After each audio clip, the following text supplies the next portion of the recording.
welcome, and thank you for joining us tonight. My name is Audrey Lichter, the Executive Director of Chai Mitzvah, the Resource Center for Jewish Engagement.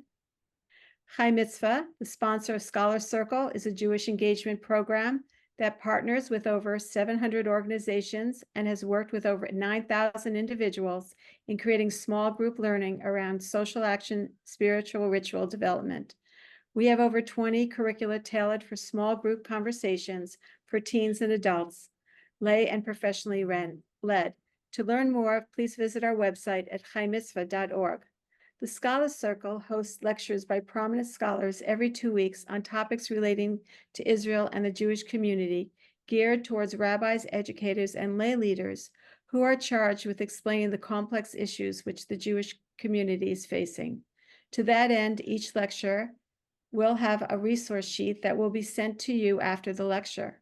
A recording of each lecture will be accessible on our website at chaimitzvah.org and shared with you through email. Our featured scholar is Dr. Shale Horowitz, Professor of Department of Political Science at the University of Wisconsin-Milwaukee. His research has examined international and ethnic conflict, the politics of international trade and finance, and the politics of market transition and institutional change. He is the author, co-author, or co-editor of 5 books and over 50 academic articles. His current research interests include ethno-territorial wars and Chinese politics. He regularly visits Israel. Before I welcome our scholar, a couple of housekeeping items. To submit questions, please use the Q&A button on your screen. Q&A will be held at about 40 minutes into the lecture, but you can submit questions anytime throughout the lecture. The lecture recording will be sent to you to your email in a few days and will also be available on our website at chaimitzvah.org. Now to Dr. Shale Horowitz. Thank you very much. Let me get the full screen here.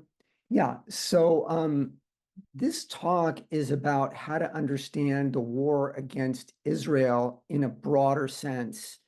So Israel's main enemies are 2 global radical ideological movements, Islamic extremism and far left radical ideological movement.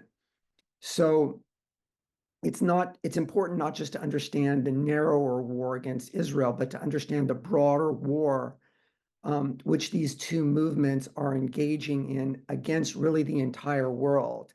So they are loosely allied with one another in a global effort to impose their ideologies on the rest of the world. And the goal of this overview is to give a sense of this broader conflict around the world and hopefully make it possible to form a more effective defensive coalition so that these radical movements are not able to isolate their enemies and fight and defeat them one by one, which is what their goal usually is, or their preferred strategy. So let's talk about some similarities between these radical movements. And this also helps us to understand why they so often ally with one another. So they both seek to impose utopian ideologies, heavens on earth, within the areas that they control directly when they form governments, and to expand the control of these areas as far as possible, ultimately aiming to encompass the entire world.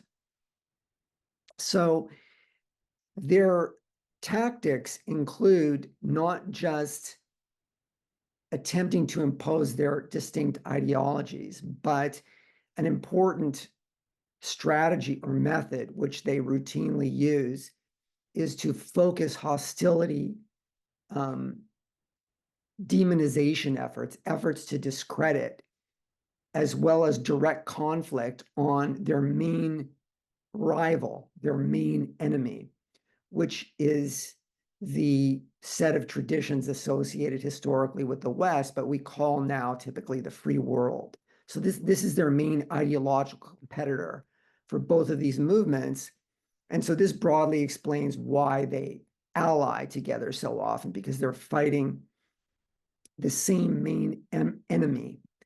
And this larger conflict is very important for them because not only does it help them in their struggle to advance their ideologies, but it helps them to divert attention from the failures of their ideologies. So it focuses the attention of those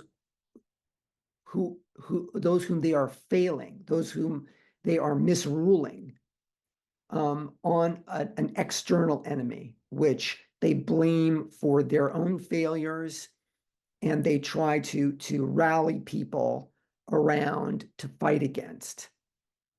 And of course, in their common struggle against this external enemy, within that broader category of, let's say, the free world, we can call it that, they especially single out, of course, what the Islamic Republic of Iran calls the great and the little Satans, that is the United States and Israel. So right now, these extremist movements are allied against one another, are allied with one another against this common enemy and against other enemies. But of course, in the future, they expect to be able to swallow each other up once they achieve victory against their greater enemy. So I want to briefly survey these two movements as global movements, Islamic extremism and the far left. There's a lot to cover here, so I apologize for moving quickly, and we can come back to some of this in the Q&A if we would like later. So let's start with Islamic extremism. So broadly speaking, the ideology is to restore or recreate as much as possible the correct form of divinely sanctioned rule, which existed at the time of the founder of Islam, Muhammad, and his immediate successors. And in pursuing this larger goal, the main channels of effort are, number one, to impose Sharia law, a correct religious law code and religious way of life over those you are ruling directly in the states and territories that you control, and to expand this rule over the rest of the world. Okay, let's just briefly talk a little bit more about these two lines of effort. So internally, there is a kind of one-party rule. And in the modern period, this was definitely influenced by Leninist methods associated, obviously the methods pioneered by Lenin, the founder of Soviet communism. So meaning that there is one main ideological grouping with a supreme leader, which controls the state and tries to impose a utopian, true path to an ideal future. In the case of Islamic extremism, of course, this one-party rule led by a supreme leader is literally asserting that they are ruling in the name of God. These movements tend to be very ideologically rigid, so they are attempting to control society in a very elaborate way through laws and regulations to impose their ideal way of life. They typically use terror, in other words, arbitrary violence against civilian opposition in order to cow them into submission. And one of the consequences of this highly centralized rule is inefficiency. One authority is trying to do everything. It usually is incapable of doing that well. It doesn't want to listen to the advice of others. It doesn't want to allow others to control things. And so it commits all kinds of egregious errors. And also this centralization creates a situation which is rife with corruption because there's no accountability. There's no way of policing this centralized system. In this type of system under Islamic extremism, there is typically systematic discrimination against a variety of groups that are perceived as having lesser authority or as outsiders. So those groups include non-Muslims, Muslims of a non-Orthodox type. In other words, accepting a different form of Islam than that which is officially sanctioned by the Islamic extremist authorities. Women, of course, non-heterosexuals. So these are all important categories which are targeted for discrimination by this type of regime. Conflict with these internal enemies is a very important source of legitimacy because the failures of the system are going to be blamed on these internal enemies, and the struggle against these internal enemies is going to be used as a way of legitimizing the highly centralized, repressive, and often corrupt and inefficient rule of these leaders. Externally, they're using a mixture of violent and non-violent methods to expand their influence and control over other territories. And the mixture of methods which they use will just depend upon their calculations in a given place and time. And again, this external conflict is a crucial source of legitimacy because you're shifting the focus away from the internal failures of the system toward these external enemies, and you're blaming your limitations or problems on the external enemies. So we're going to briefly run through some important examples of this. So the Iranian, I would call it now an Islamic empire. We're not just talking about rule over Iran. The Muslim Brotherhood movement, a global movement, including now important states, Turkey and Qatar, which are supporting the Muslim Brotherhood movement, attempting to lead it in various ways, as well as splinter groups that originated as part of the Muslim Brotherhood, but split off and became independent global movements. And the most important ones, of course, are led by Al-Qaeda and the Islamic State. Fronts, areas of important activity. So I'll just mention, we'll try to briefly speak about a couple of them. The defeat of the Arab Spring movement to bring democracy to the Arab world. I'm going to explain why I think this movement failed largely because of the influence of radical Islam. An important area in which they are expanding their global expansion efforts is Sub-Saharan Africa. Receives very little attention, but it's a very far-reaching, dangerous, effective effort that they're making. And then I'll talk about a very important country, now the largest Muslim majority country in the world, Pakistan. Okay, so briefly to talk about Iran a little bit, I think most of us are pretty well acquainted with this example. So we have theocratic rule by a supreme leader. And again, interestingly, using not traditional, let's say, centuries old methods of political rule, but very much influenced by modern political methods, especially those pioneered by Lenin. So a kind of one-party state, but led by a theocratic leadership. So they are imposing their correct version, as they see it, of Sharia law on the population and the associated lifestyle, which they believe to be correct, on, of course, a very restive population, the overwhelming majority of which appears to hate the regime, judging by all the rebellions and opposition that we see in Iran. What are they doing more broadly? They are expanding their rule and influence into the broader Middle East, especially the Sunni-dominated Middle East, using Shia minority populations or sometimes majority populations. So as most of you know, so Shia Islam is a relatively small percentage of the global Muslim population. Usually it's put at something like 20%. So Iran is the most important Shia majority country, and it is trying to expand its influence and control into areas of the Muslim world which are dominated by the Sunni version of Islam, which is dominant in the rest of the Arab and Islamic worlds. So Iran has pretty much succeeded in taking over through its proxies or through allies 4 major Arab countries: Lebanon, Iraq, Syria, and Yemen. It has global influence operations, including in the non-Islamic world.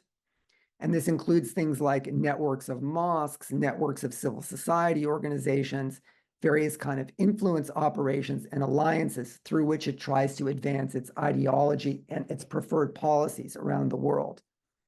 And this broader conflict outside of the Middle East is a very important source of legitimacy for Iran because it's got big legitimacy problems. It's very unpopular at home, and it is trying to take over the leadership of the Islamic world on the basis of this minority version of Islam. So in order to try to legitimize that, it tries to focus attention on external conflicts with outsiders that it believes can more easily become the focus of hatred of those that it's trying to appeal to for support. So that involves especially conflicts with the United States and Israel. And of course, Iran is on the brink of acquiring a nuclear capability. And if the regime does acquire that capability, it will embolden it to continue with these policies of aggression and expansion in the region and throughout the world. Okay, let's talk a little bit about the Muslim Brotherhood now and its associated organizations. Okay, so this is a global organization originally founded in Egypt, but expanded now throughout the Arab and broader Muslim worlds, and even in the non-Muslim world very extensively. More recently, it has received important support by two sovereign states, Turkey and Qatar. As we discussed, it seeks to impose its preferred version of Sharia law around the world. It spawned the Al-Qaeda and Islamic State movements. The main differences are that the Muslim Brotherhood is typically much more patient and is more interested in building up influence and control to a significant degree before it attempts to seize power, whereas Al-Qaeda and the Islamic State are more likely to launch very early on violent struggles for power. So in Turkey, we now have what's often called a neo-Ottoman power. That is, Turkey is no longer a secular state as it was for decades after World War I, when the Turkish state was founded. It is more of a neo-Ottoman state in the sense that it is pursuing these broader Islamist goals. And its methods very much mimic those which have been pioneered by Iran since 1979. So Turkey is continuing its traditional conflicts with Cyprus, Greece, and the Kurds, only now with an Islamist ideological justification rather than primarily a Turkish nationalist one. It is seeking to construct satellite states that it controls or is closely allied with, and it already has them in parts of Syria and Libya as a result of supporting factions, Islamist factions in those civil wars. It supports the Muslim Brotherhood globally and in the region, and it attempts to build influence around the world in the same way as Iran through networks of mosques, civil society organizations, building political alliances. Qatar is most important in supplying money for the Muslim Brotherhood and its various efforts, as well as, of course, propaganda through the Al Jazeera mass media empire, which is tremendously influential and is given a legitimacy which, for example, Chinese-controlled media or Russian-controlled media do not have in the rest of the world. Okay, let me just briefly talk about Al-Qaeda and the Islamic State. They don't receive very much attention anymore, but they're there. And in fact, arguably, they're as strong, or in some cases, in the case of Al-Qaeda, stronger than ever. So, of course, Al-Qaeda has recovered its safe haven in Afghanistan, and it has increased influence in Pakistan as a result of that. It has powerful affiliates in the Middle East, in Yemen, in Syria, in North Africa, and increasingly in sub-Saharan Africa. And I'll come to that in a minute. The Islamic State similarly has its core areas where it originated and where its power is still very significant in Syria and Iraq. It has a significant presence in South Asia, but also it is expanding rapidly in sub-Saharan Africa. So although we don't have time to go into these details, if you look on the far left column there, you'll see that a significant proportion of sub-Saharan Africa now is ablaze with insurgencies fomented by Al-Qaeda or Islamic State affiliates, or sometimes both. And it's remarkable what a large proportion of sub-Saharan Africa is now threatened by these insurgencies because of relatively weak states. Okay, let me briefly talk about the failure of the Arab Spring. So, as many of you may know, the three major types of regimes in the Arab world have been pan-Arab socialist nationalist regimes of the kind most famously associated with Nasser in Egypt, but also with the Assads in Syria, Gaddafi in Libya, Saddam in Iraq.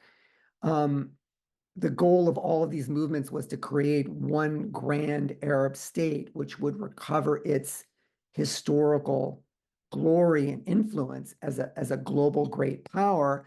But rather than through religion, this would be done by unifying the region and pursuing economic development and military power through socialist methods. Then we have Islamist regimes like Iran or the Taliban regime, and the traditional monarchies, so like the Gulf monarchies or Jordan or Morocco. So the Arab Spring mainly destabilized the socialist nationalist regimes because they had been in power for many decades. They were highly repressive and corrupt, and they had demonstrably failed to deliver on their promises. So they were most easily destabilized. So important examples were Tunisia, Egypt, Libya, Syria, and Yemen. Now, in all of these cases, unfortunately, the democratic movement failed, largely because of the influence of Islamists. So the presence of powerful Islamist movements alongside the moderates prevented the opposition to the socialist nationalist regimes from unifying around more moderate methods like democracy, rule of law, economic development, human rights, the usual list of modernist, classical liberal types of institutions and values. So the opposition was divided, and only a portion of the opposition supported those values and goals. The Islamists opposed them, so they divided the opposition. As a result of that, much of the population, as well as potential external supporters, were afraid to support the moderate opposition in the struggle to overthrow the socialist nationalist regimes, because they were afraid that once those regimes would be overthrown, the Islamists would win the struggle for power rather than the moderates. And this enabled old regimes to survive in Egypt and Syria. It resulted in cases where the old regimes either survived or didn't survive, as in the case of Libya and Yemen. It resulted in division of these states into two or more parts, with Islamists controlling territory, some of the territory of these states. And in one case, Tunisia, it led to poor functioning of democracy and made it easier for a populist leader to seize power. Just briefly, we don't have a lot of time to talk about Pakistan, but it's a very important case because this is the largest Muslim majority country in the world now. It's very ethnically diverse. Islam is what ideologically holds it together, and it's vulnerable to splitting apart, as was shown by the secession of Bangladesh in 1971. So, and you can see there on the lower right the various ethnic regions of Pakistan. So you can see there that potentially it can be easily broken up into 4 or more smaller states. So radical Islam is used as a glue by various political leaders and movements in Pakistan. One thing they used it for was to fight the Soviet invasion of Afghanistan. Of course, one of the aspects of that struggle was to prevent Pashtuns, who are the majority in Afghanistan, from embracing a nationalist ideology which could destabilize Pakistan itself, which could support secession of Pashtun regions of Afghanistan and possibly unify those with support secession of Pashtun regions of Pakistan to unify with Afghanistan. Also, radical Islam has been used by Pakistan to pursue a low-intensity warfare strategy in its conflict with India. It's also promoted for domestic political reasons. The military in Pakistan, in order to keep control over the secular political parties, uses radical Islam as a kind of a chained rabid dog, where if the secular political parties would weaken the military too much, then they would face a greater threat from radical Islam within the country. So the military uses it as a kind of another metaphor you might think of as a proxy to intimidate the secular political parties. And there is, of course, as a result of this strategy, a danger that the Islamists can seize power And this is something which the currently very popular leader Imran Khan in Pakistan is attempting to do. As a result of this process of the conflict between India and Pakistan, the alliance between Pakistan and China, there's also been a process by which India gravitates toward the West and Pakistan gravitates more closely toward China and the rest of the Islamic world.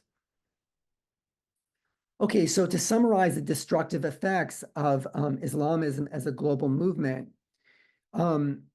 revolutionary violence and war in Muslim-majority states, disruption in Muslim-majority states of the success of democracy, and as a result of that, making it easier for non-Islamist authoritarian governments to stay in power.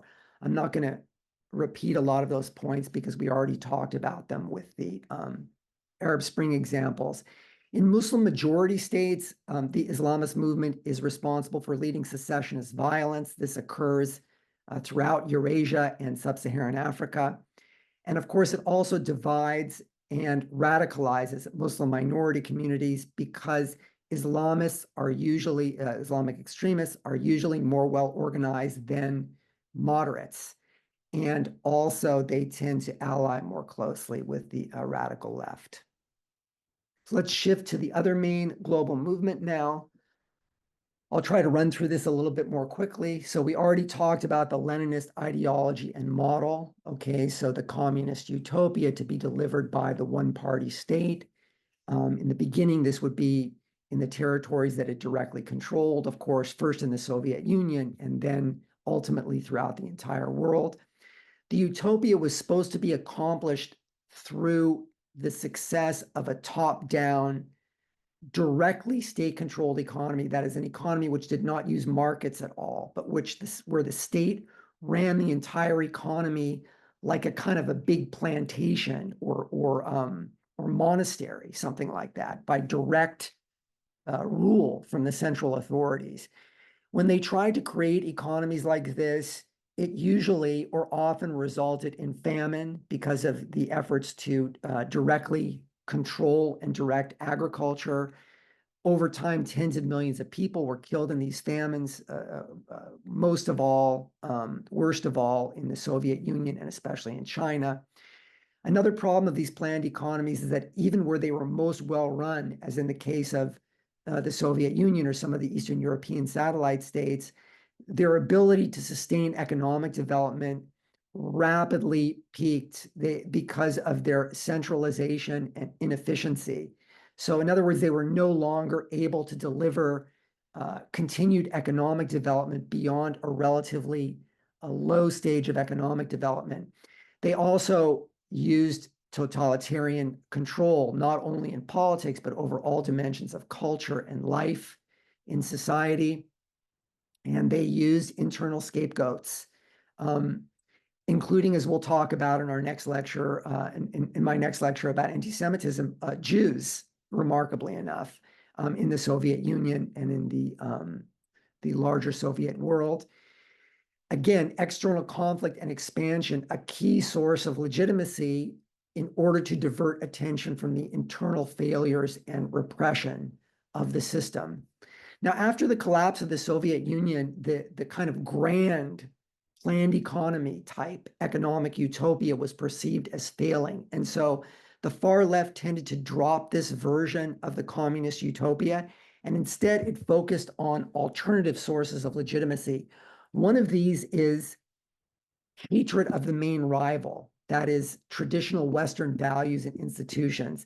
And it's important to point out just briefly that this was always part of the legitimacy of the far left movement. That is, it wasn't just that communism was going to deliver perfection, it was also that capitalism was a kind of pure evil. And the other traditional institutions of the West were also evil, like the family, like religion, et cetera, rule of law, traditional morality. So this was a hatred and demonization of these traditions was always a part of the communist movement. But once its utopia failed, it became more important to place redoubled emphasis on the alleged failures or evils of these traditional institutions, because basically that legitimizes any alternative, even if you don't have very good justifications for it, or even if you don't have a very coherent vision. If something is evil, well, then anything is better than that evil, and you can pretty much support any alternative. That is whatever they come up with at the moment as their version of utopia. Another thing is nationalism. Most people don't realize this, but actually nationalism has always been a very important part of the communist movement, with the exception of a very brief period after the Bolsheviks seized power when they emphasized internationalism. But that ended very quickly, and since then, all major communist movements around the world, or almost all major communist states and movements, have also used nationalism as a source of legitimacy. Okay, so again, I'll just briefly summarize some of the main powers in the global far left movement and then fronts of their activity. So within the West, of course, we have all the far left political movements, political parties, and various civil society movements. As I mentioned, and we'll talk about more in a minute, their main focus is now demonization of traditional institutions and values of the West. That's their main source of ideological legitimacy. Then we have a number of states which are still organized, like the old Soviet Union, although they've made various compromises because of the inefficiencies of their economies. We don't have time to talk about those. And then we have important anti-Western nationalist movements, which are either left-leaning, like China's Xi Jinping, and his new version of what they call socialism with Chinese characteristics, and also Putin's Russia, which is hard to classify ideologically. So I'm calling it populist. In other words, it can be perceived as left or right, depending upon what you want. But it too is an enemy of the West, and so therefore it is an ally of the West's enemies. That is, it defines itself. Putin defines Russia as an enemy of the West because he alleges that the West is the primary enemy of Russia.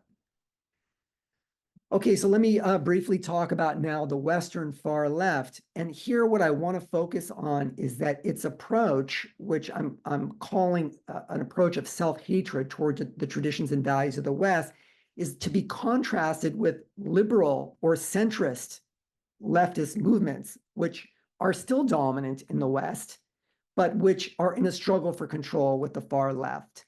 And the main difference is that the liberal or centrist left, it never rejected the traditional values and institutions of the West. Rather, what it wanted to do was to improve them, to bring their benefits to as broad a segment of the population as possible, not to reject them and throw them away, but to improve them. So that is very much not the goal of the far left. So the first point I emphasized, the death of the communist economic utopia. So this is no longer an important part of far left ideology in the Western world. So as a result, there has been a shift in focus toward what I'm calling here a self-hatred or demonization of the traditional values, institutions, and history of the West. So my definition of this self-hatred is systemic hostility. That means the whole civilization, its values, institutions, and history are kind of irredeemably evil and to be rejected. That criticism is extreme. In other words, there are not significant redeeming features, and it is one-sided. There are no significant positive elements that are to be conserved. And these criticisms are not extended to other civilizations. Okay, so again, unlike the old Soviet communist version of the far left, which criticized all traditional civilizations and in fact perceived traditional Western civilization as being the best of the traditional civilizations, the new left, or far left, as I'm calling it, perceives the West as a uniquely evil civilization, and its values, institutions, and history as being uniquely evil. The point of this demonization is to claim this greater righteousness, right? So if the alternative is a kind of a categorical evil, then you can claim to represent something far better, right? In other words, anything is heaven compared to hell. This enables you to take the position more easily that anybody that supports the old system is to be rejected completely, and you are a kind of exclusive authority about how to advance to something better. And then you can more easily engage in what I'm calling here a bait and switch, right? That is, instead of having to justify your preferred policies, you simply say the status quo and its traditions are irredeemably evil. And so we're the ones that are offering something different. And so now take what we have to offer and don't pay very much attention to the details, whether these policies are really going to achieve the goals which we claim they're going to achieve. Okay, again, the self-hatred policy applies to the traditional institutions of the West, all the traditional institutions of the West. We don't have time to go into detail on those. Maybe people have questions in the Q&A. Another important feature of it is an emphasis on group identities other than class. Most importantly, race and ethnicity, because those are very powerful politically. So if you can get people to believe that you represent their race or you represent their ethnicity, then they're more willing to support you and your policies without looking too carefully at the details. Another element of the far left's ideology is to disparage middle-class values and to promote the main alternative values, youth culture, status culture, party culture. In all of these areas, again, I want to emphasize that this is a radical or stark contrast with the traditional liberal or centrist left. Again, the liberal or centrist left wanted to conserve and improve the rule of law, traditional education, business, the professions.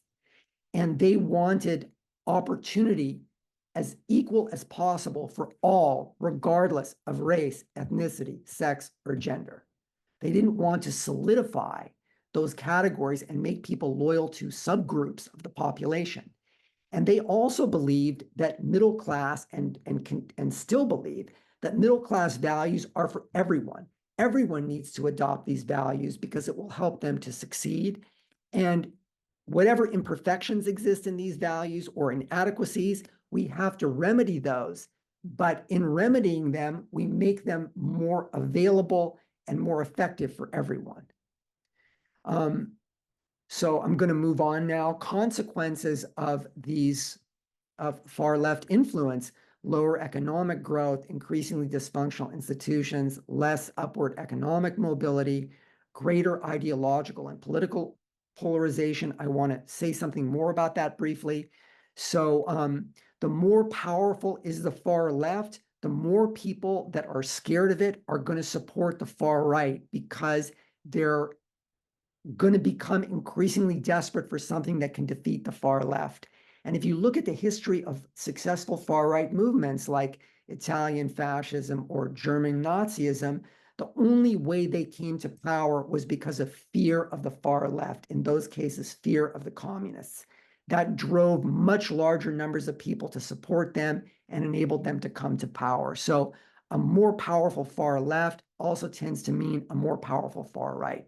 More powerful far left also means greater international isolationism, right? That is the United States, Western European countries, other countries in the free world have a harder time supporting their international allies.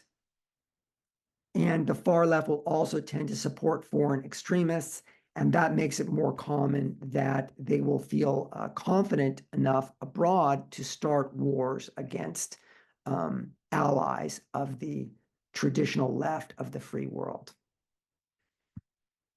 I don't think I have time to talk in detail about China because we're running short on time, but I'll just say that we have a new China. So Xi Jinping's goal is no longer a China that will have stability and economic development, but it is a China that will move to the center in the world, supplant the United States in the region, in the world. This China is engaging in a massive military buildup.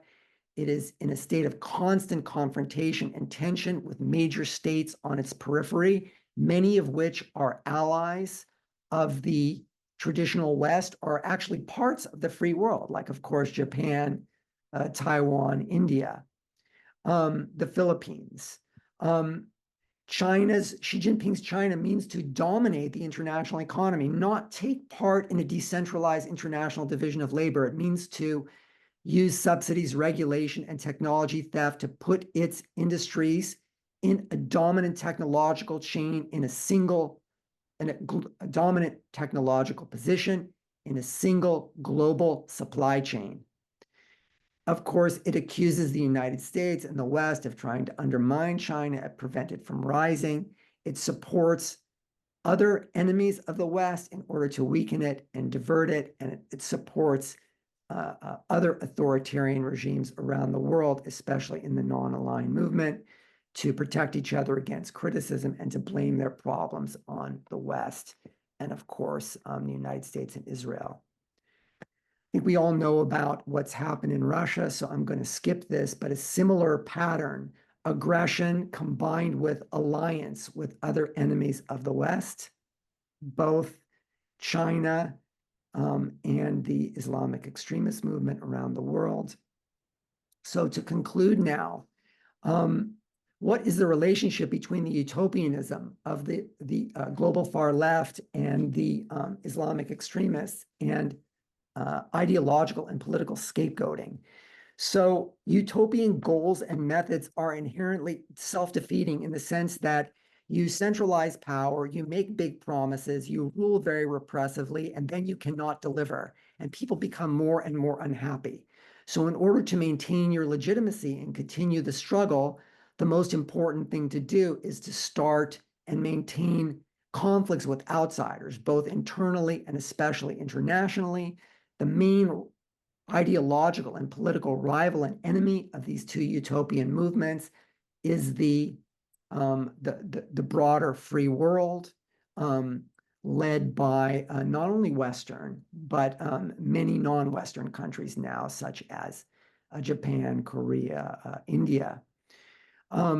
The Islamic extremists in the far left are supported by other very powerful states in the world that they have things in common with ideologically, and with which they have, of course, common enemies. So the two most important are China and Russia.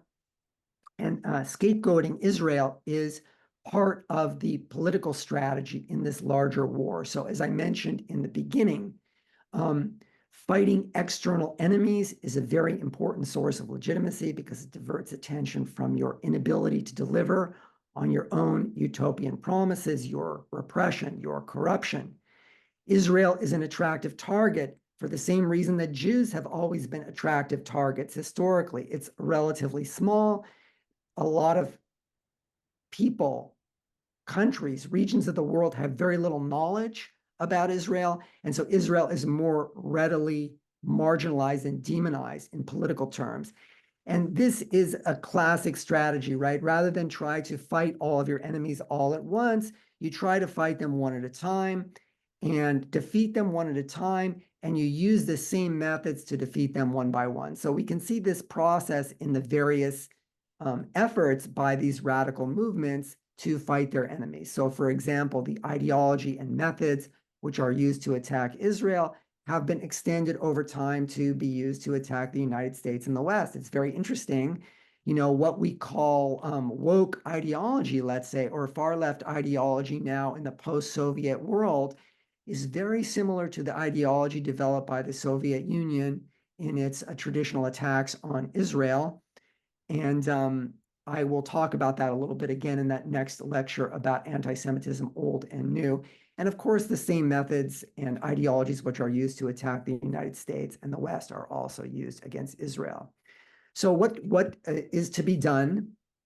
Okay, so again, we shouldn't just defend elements of the West or the free world, including Israel and including the traditional institutions used by these states. We should also attack their enemies. So attack the Islamic extremists and the far left for what they are and what they are trying to do and what they are doing, and attack their allies such as China, Russia, and Pakistan for the same reasons. In doing so, we should emphasize general principles and standards that must be applied equally to all. So let's not just talk about the failures of the West, but how does it compare to these anti-Western extremist movements? Which actually performs better? Which actually has more promise for the future? Why are we singling out the West and Israel for extreme criticism based upon standards of perfection that no other states meet, and certainly not their enemies, certainly not the Islamic extremists or the far left? Why don't we apply the same standards to everyone and judge them accordingly? So these kinds of double standards show bias and discrimination, and this is driven by hate. And the hate is very much ideologically rooted in what we talked about. That is, Israel, various other countries or regions or movements within the West are hated by these extremist movements because they represent the primary alternative ideology. And this is what drives the bias and discrimination with which Israel, the United States, other states and movements in the free world are attacked. And these enemies have to be criticized for their hatred, bias, and discrimination.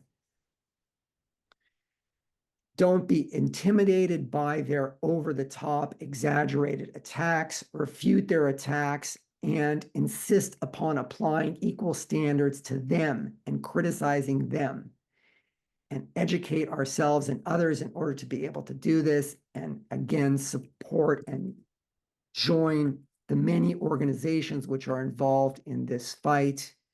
And this will make us feel not just helpless, frustrated, cowed, make us feel like we can do something, we are doing something, and we can make a difference. Thank you. Okay, thank you, Dr. Horowitz, for once again trying to make sense out of a very, very complex and difficult and scary situation and world that we're facing. We have a number of questions. I'm going to group them. Questions relating to Iran. There's a significant number of people that are interested more in understanding the situation in Iran. So I'm going to group a few questions. One, Iran is experiencing internal divisions now. Its current elections in the current election had a moderate doing well. Iran's economy is not doing that well, though it has powerful military. It does not appear to be ready for war in Israel. How do you see Iran's internal divisions continuing in the future? What will happen after the 85-year-old Iranian religious leader dies? And another question on Iran. Iran seems to be prolonging crossing over the nuclear threshold and seems to prefer to maintain for now a threshold breakout status. Do you believe this is true? And if so, why? Okay, yes. Some of those questions are more difficult to answer, of course. Regarding the internal divisions in Iran, I think the main thing to start with here is that the state is very powerful. So those that are outside the state apparatus, including the Revolutionary Guards Corps, the military, they have very little power as long as the state and the theocratic leaders remain internally unified. So within that ruling elite, the so-called moderates are not moderate by our standards. I think we're talking about the kinds of divisions that exist between, let's say, branches of the Muslim Brotherhood about strategy. So as long as those groups do not attempt to fight each other, it's going to be very difficult to dislodge the regime. We've seen that over and over again with the various uprisings in Iran. When the supreme leader Khamenei dies, it is going to be a dangerous time. This was also true for other one-party states, like for the Soviet Union. Whenever there was a leadership transition, there was a potential for either a struggle for power, which could lead to some kind of civil war within the regime and the fall of the regime, or some kind of moderates coming to power that might fundamentally change the regime. So those are possibilities when the current supreme leader dies, but I would not hazard to make any guess about what will happen. In terms of the maintaining a threshold nuclear status, so that means maintaining acquiring the ability to quickly assemble nuclear weapons without actually assembling them. And certainly that's possible, but I think at some point, the threshold nuclear capability would become so extensive and so easily assembled that the regime would probably make a transition to something like what Israel does, which is, Israel doesn't formally say whether it has nuclear weapons or not. So there would be no reason for them not to do that. In other words, why not have the full benefits of having nuclear weapons once nobody else can stop you from having them? So I think maintaining this threshold nuclear capability will only last until such time that the regime feels very confident that it can field a massive enough nuclear capability that it can no longer be destroyed in some kind of a preemptive strike. Turning to sub-Saharan Africa, there's a question about why they are susceptible to the proselytizing and conversion of the far left extremism. Okay, so the main expansion of extremism in sub-Saharan Africa now is Islamic extremism. It's not far left extremism. So we have these powerful affiliates of Al-Qaeda and the Islamic State, which are active across the so-called Sahel. That means the region just south of the Sahara Desert, as well as across East Africa, from Ethiopia all the way down to Mozambique. So we're talking about very large regions of sub-Saharan Africa. So there are significant Muslim populations in these regions, depending upon the country, either majorities or significant minorities. These states are very often ruled by dysfunctional governments, whether they're democracies or authoritarian regimes. And so it has been relatively easy for these affiliates of Al-Qaeda or the Islamic State to build up infrastructures of support and launch insurgencies throughout the region. And these insurgencies have now been going on for years, and they are not being defeated, they are spreading.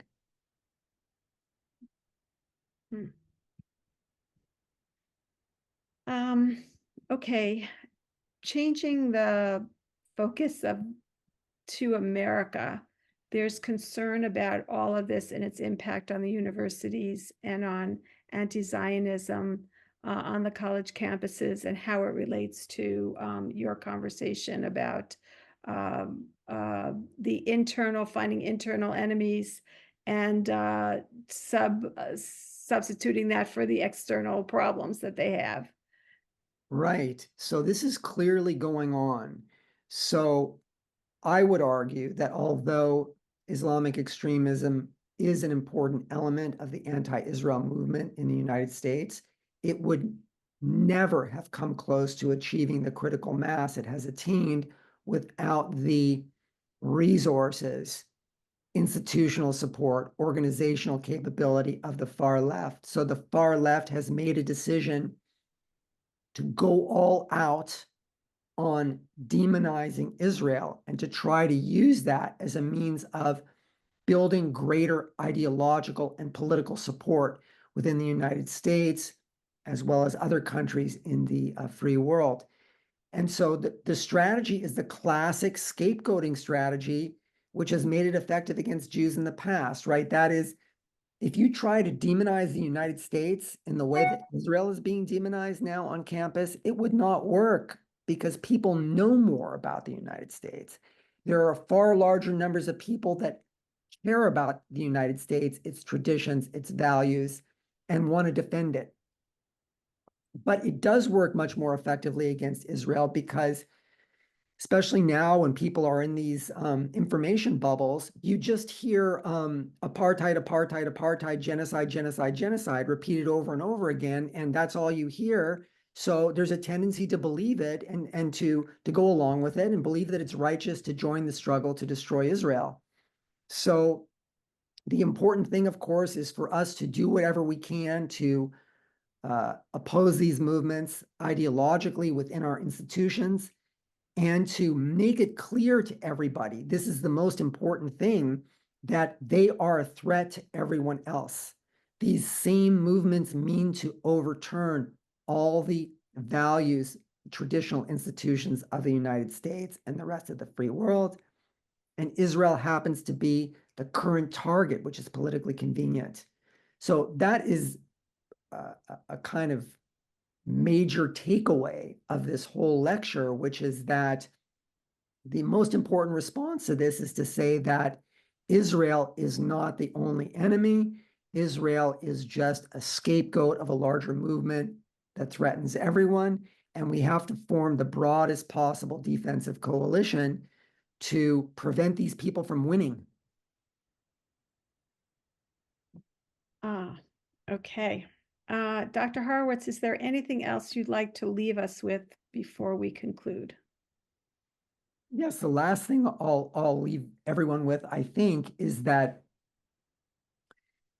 these traditional institutions, which were responsible for the successes of the West and of the broader free world now, and we're talking about now the places like Japan, Korea, Taiwan, India, as well as the traditional West, they have delivered the greatest forward progress in terms of living standards, ways of life.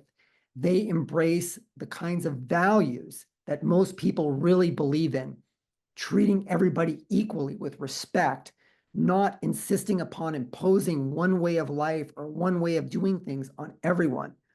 So these are successful values and institutions. These are rights values and institutions. They are superior to those of our extremist enemies. So if we defend them wholeheartedly, they will win against inferior enemies.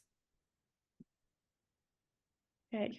I guess we are all crusaders in that sense. And our goal is to keep educating us through the Scholar Circles lectures and Dr. Horowitz's insights and scholarly work has really illuminated so much for us and taught us so much. Thank you so much, Dr. Horowitz.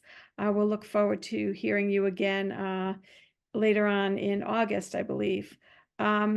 So our next Scholar Circle will feature Scott Shea on Thursday, July 25th, 7 p.m. Eastern Standard Time. And we'll look forward to seeing you all there again. Thank you so much for joining us tonight. And again, thank you, Dr. Horowitz. And you can continue to be in dialogue with Dr. Horowitz. We'll post, when we send you the recording, we'll send you ways that you can continue to reach out to Dr. Horowitz if you have more questions, which I unfortunately couldn't get to everything tonight.